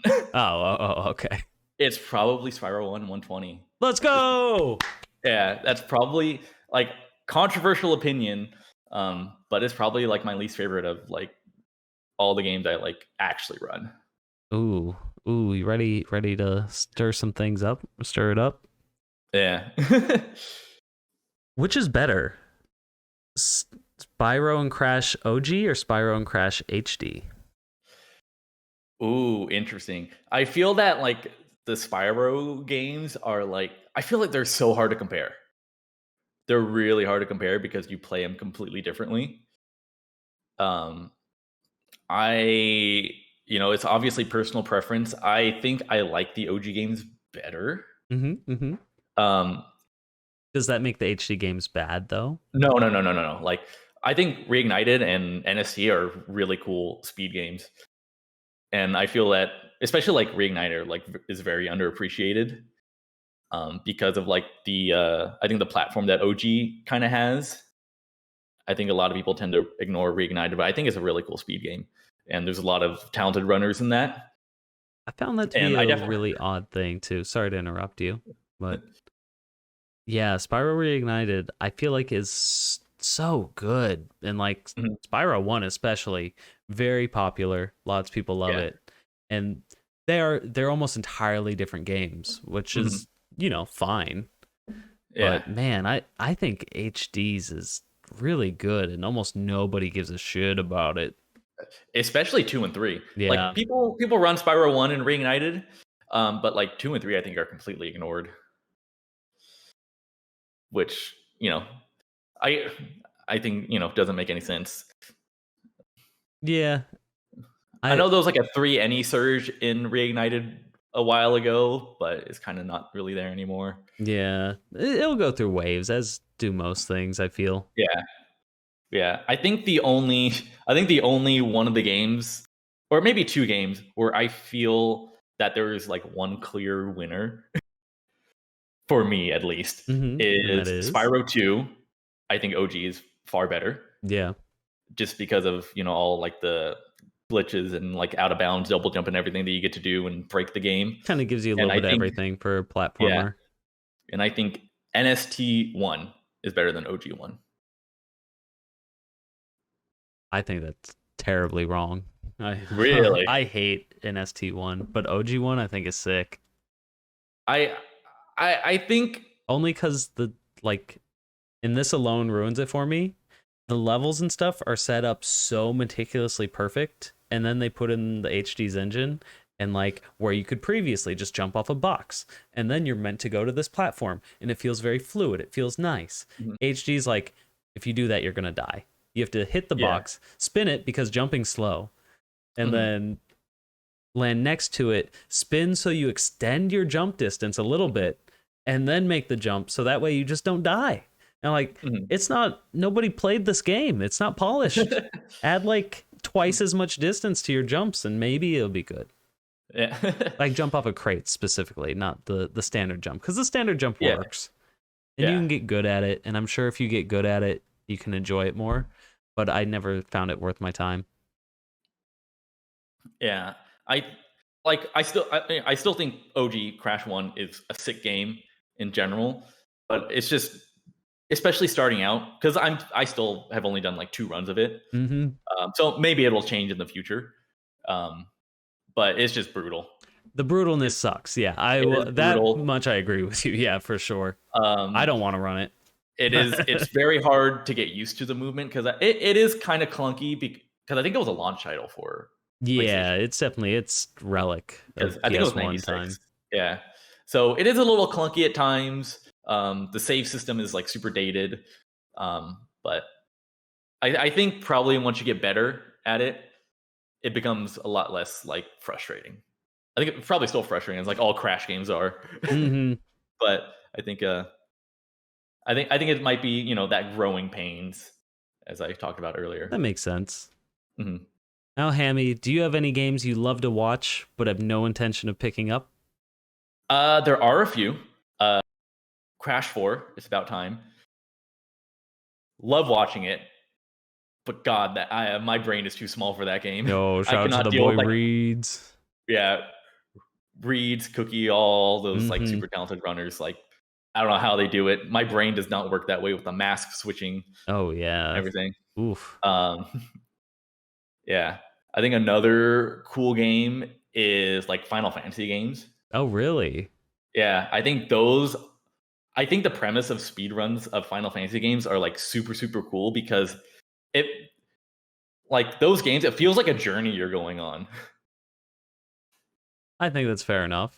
I saw they Um, recently actually did a cutscene remover, which takes off like really, several hours, at least for 10. I don't know really, about the other uh, games, but yeah, for yeah, 10 specifically, it went from like a 10-hour run to like a 6-hour run, which is, really. I think anything over 6 starts to exponentially get worse for Uh-huh. like just mental wear. So like Yeah. 6 hours is long. I don't Mhm. desire to do 6-hour runs, but it's much better than 10 hours. Yeah.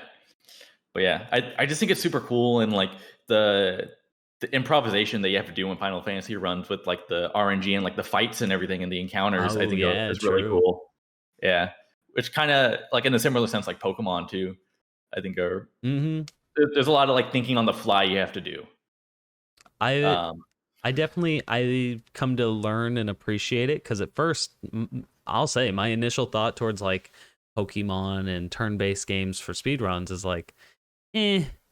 yeah. I know that I'm a monkey. I like flashy movement. I'm like, Uh-huh. me go fast, good, yes. But like Uh-huh. pre-planning, meticulous, like just thinking things out and stuff.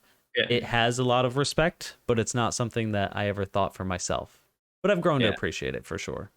Yeah, I feel like in like Pokemon, like in like our games that we run, it's like there's a strat. We don't do it, but there's like a backup for it that we Mm-hmm. can do.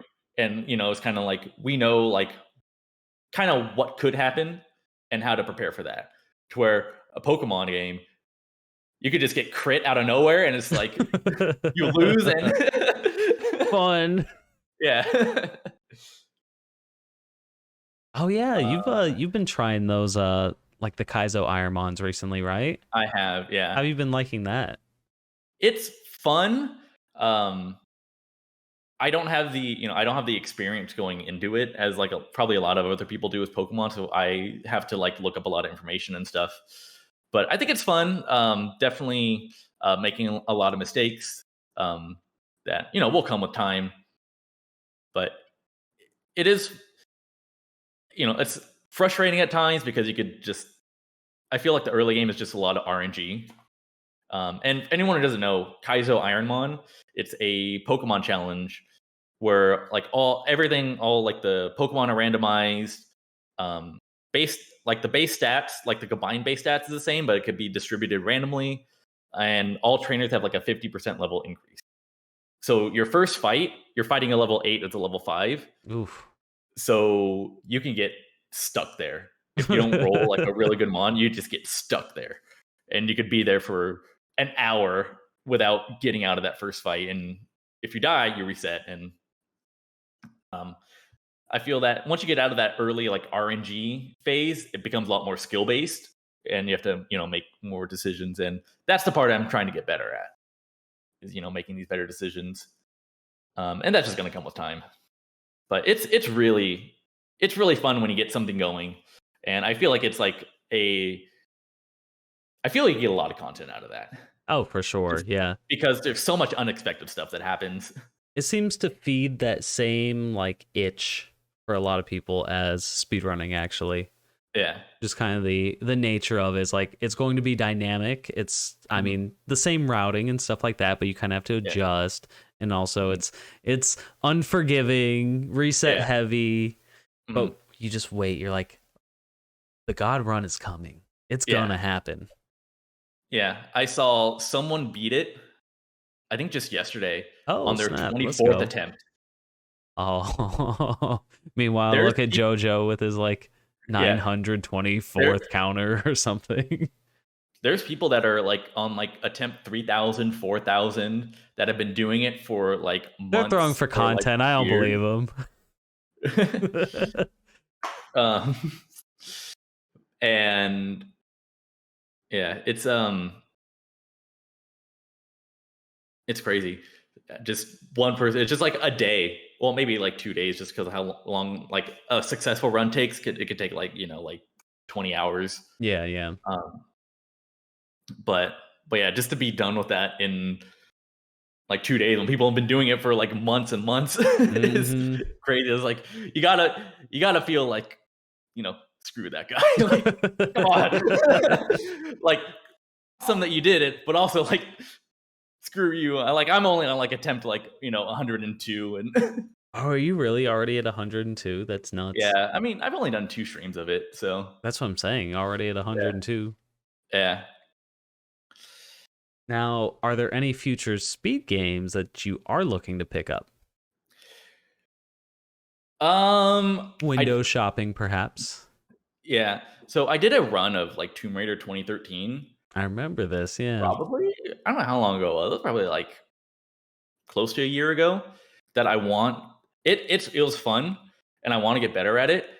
It's mentally exhausting though. Oh. For some reason, like I think just like the having to like aim and shoot and stuff, I think takes a lot more like brain power than just what I do is just running funny routes and just kind of going along with that. But like I think the run was like 3.5 hours, and I was like more tired after that than like after I do like a Spyro 3 run. Oh wow, okay. I was like just mentally checked out and just like but yeah, I started playing A Hat in Time recently. Very cool. One of my friends. Odyssey without motion controls. Yeah, one of my friends like convinced me to start playing it, and I started playing it, and like the movement can be like really cool. Yeah, very solid game. I think once I beat the game, I might try like some runs of it. I don't know what category I'd do yet. Maybe 106%. I think it is because of DLC. But if that's too painful, then I guess I could just do any percent. Yo, garbage idea right here. 106 trifecta. You do A Hat in Time 106 into a Twalk 106 into a Crash 4 106. There is absolutely no way in hell I'm doing a Crash 4 106. But what No about way. if you did? If I did, sick. But like I've barely just beaten Crash 4, like just like any percent. Mm-hmm. I've tried going back for the gems, like just getting like all clear gems. I'm just like, I can't. Same. I very proudly I hold last place on the all clear gem leaderboard, and I'm proud Hey, of I it. got last place in any percent. Hey, let's go. Weird, actually, since I'm typically the any percent runner and you're typically the completion runner. That's neat. Yeah. I think I hold last place in Crash 4 106 and Crash 2 100%. Hey. Yeah. Do you only do one run of that? I've done one run, and it was during a Sprash Vecta. Oh, nice. Yeah. Which I think there's supposed to be another one coming up in July that I want to be a part of, but I haven't heard anything about it yet. But hopefully soon, because I love marathon games. Oh, like for doing sure. They're very runs. cool. Yeah. Yeah, they're cool just to be able to experience multiple things in one run. And I guess the reason why I like doing these like marathon runs, because like not a lot of people do them. Not a lot of people like to do like long multi-game runs. Well, I mean, anything you're like obligated to just stay there for a long time. Plus, I mean, you're dealing with 3 times as likely for things that would normally cause a regular reset. So it's stressful. It's hard on your body, hard on the mind if you're streaming it too. Like, yeah. But yeah, I think that kind of motivates me a little bit more. Is that like not a lot of people want to do it, but like I want to do it. I want to be like, that's kind of how I want to like stand out, is doing like very difficult things. Mm-hmm.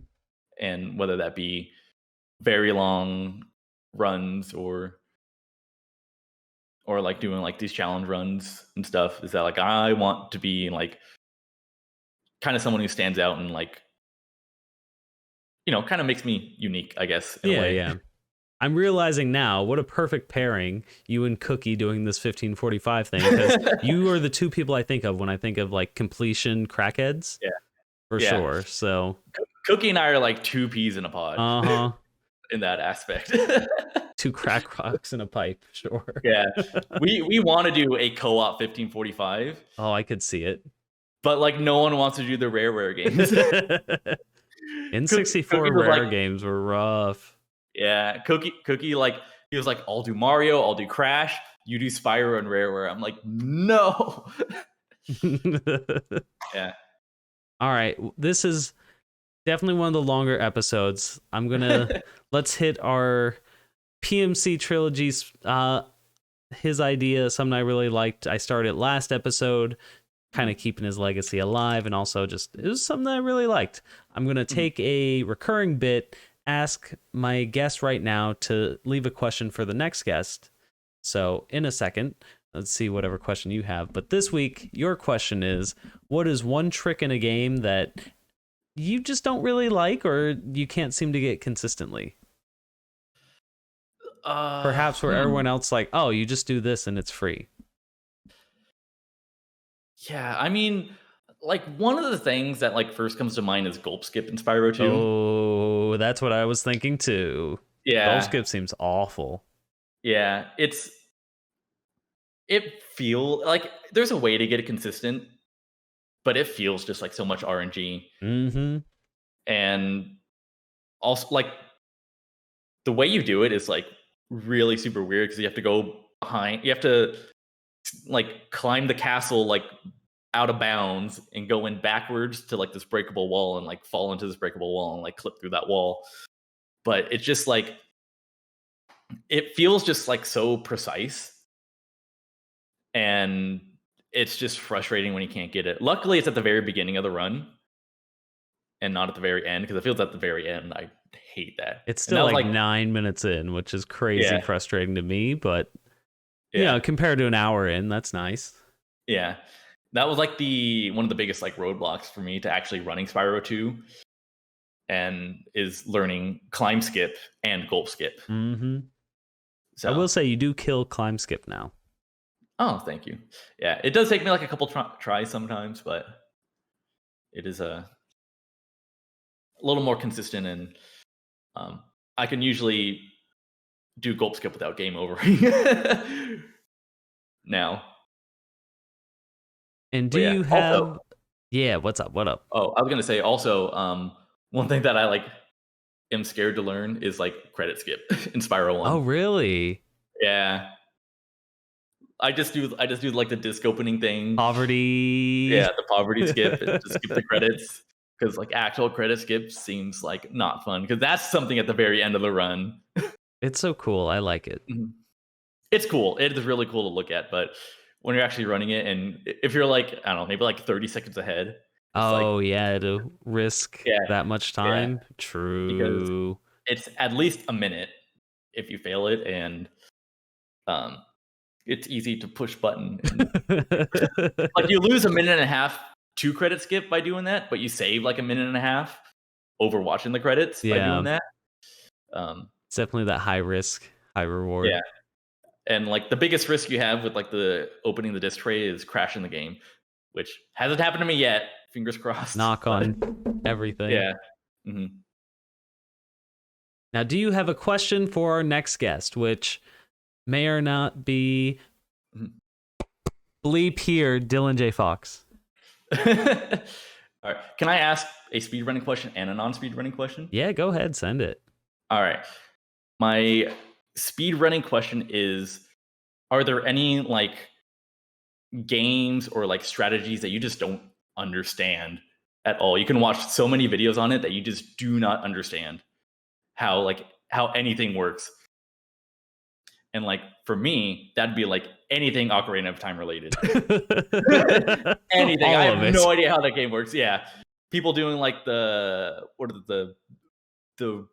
RAM manipulation. I don't know what they're doing. They're backflipping through walls and they beat up Ganon with a stick. I don't know Yeah. what's going on. Yeah.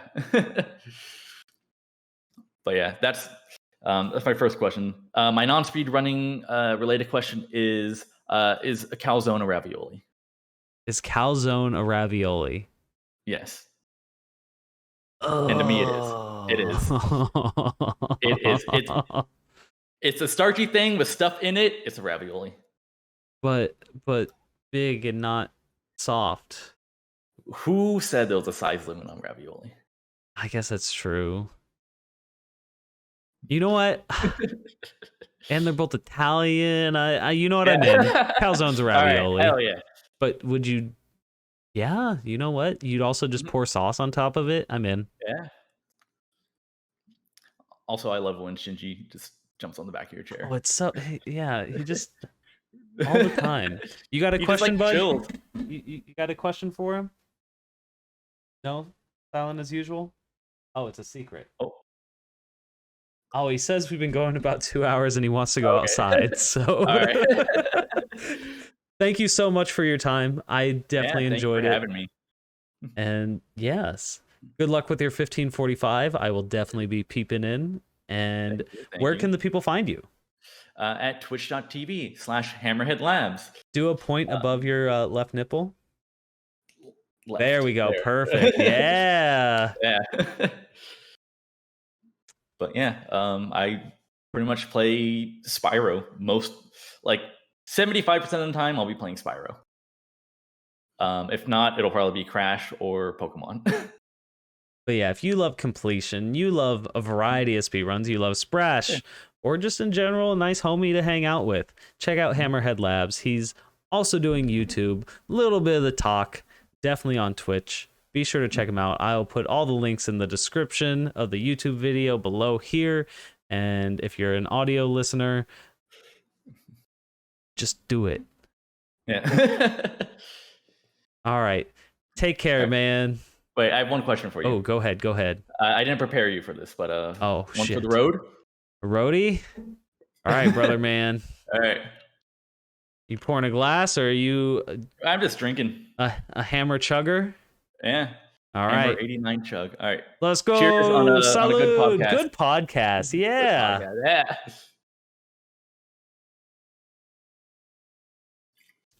Mm.